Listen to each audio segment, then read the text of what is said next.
शादी का तोहफा। एक माँ जिसकी आज इकलौती बेटी की शादी है। माँ बेटी को शादी का गिफ्ट के तौर पर एक बैंक अकाउंट की पासबुक देती है। तो बेटी अपनी माँ से पूछती है कि ये क्या है। माँ कहती है कि ये मेरी तरफ से एक छोटा सा शादी का तोहफा है। ये बैंक अकाउंट की पासबुक है।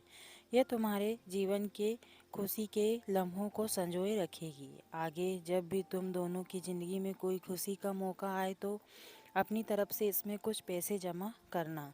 जितनी बड़ी खुशी उतनी ज़्यादा रकम।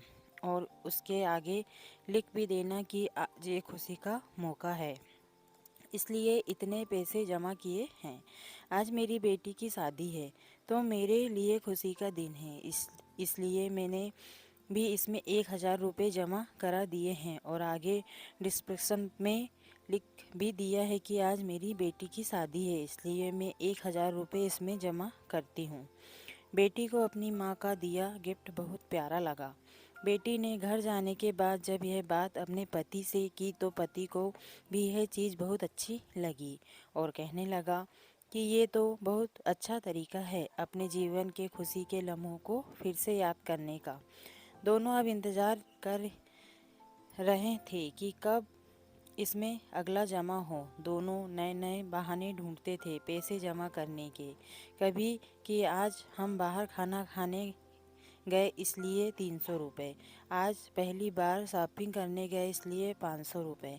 आज पति का जन्मदिन है 800 रुपये। आज पत्नी का जन्मदिन है इसलिए 800 रुपये। ऐसे करते करते उसमें ब्याज भी बढ़ती गई और अमाउंट भी। और इसमें काफ़ी पैसे इकट्ठे हो गए थे। शादी को कई साल बीत जाने के बाद दोनों में कुछ दूरियां बढ़ने लगी। दोनों में छोटी मोटी नोक झोंक होनी शुरू हो गई थी। फिर कुछ दिनों बाद झगड़े होने लगे। दोनों ने बात करना छोड़ दिया और एक दूसरे से खुश नहीं रहते थे। माँ को अपनी बेटी से मुलाकात किए हुए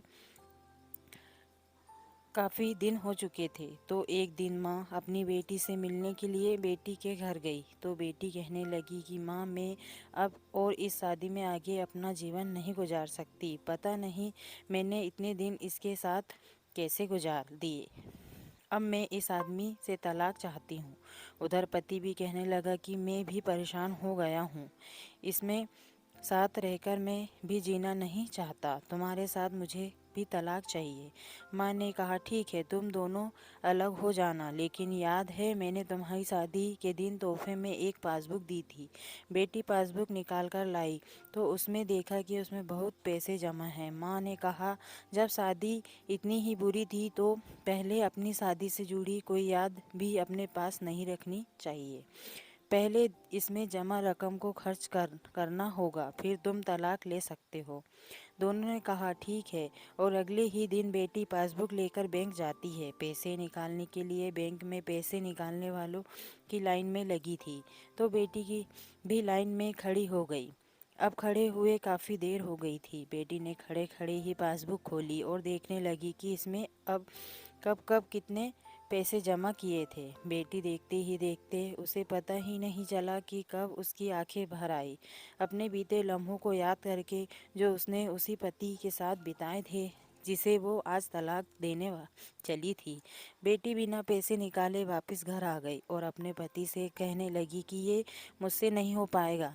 ऐसा करो, तुम ही जाकर इसमें जमा पैसा खर्च कर दो। पति ने कहा, ठीक है। और पति बैंक गया, लाइन में खड़ा हो गया। उसकी नज़र भी पासबुक पर पड़ी और उन सारे खुशी के लम्हों पर पड़ी जो उसने अपनी उसी पत्नी के साथ बिताए थे जिसे वो आज तलाक देना चाहता है। अपने जीवन के सबसे हसीन लम्हों को याद करके पति की आंखें भी भर आई और वो भी लाइन से निकल गया। पति घर आया और पासबुक अपनी पत्नी के हाथ में दी तो पत्नी पासबुक में देखती है कि उसमें आज ही के दिन 5,000 रुपये जमा हुए हैं और उसके आगे लिखा है कि आज खुशी का दिन है कि मुझे एहसास हो चुका है कि वो उसे छोड़ने जा रहा था जिसे वो सबसे ज़्यादा प्यार करता है। मैंने फैसला कर लिया है कि अब बाकी की सारी ज़िंदगी उसी के साथ बिताना चाहता हूँ। यह देखकर दोनों की आंखें भर आई और गले लगकर खूब रोए और प्रॉमिस किया कि अब वो कभी नहीं लड़ेंगे। तो दोस्तों, ये छोटी सी कहानी आपको कैसी लगी, प्लीज़ लाइक एंड कमेंट करके ज़रूर बताइएगा और चैनल को सब्सक्राइब करना मत भूलिए।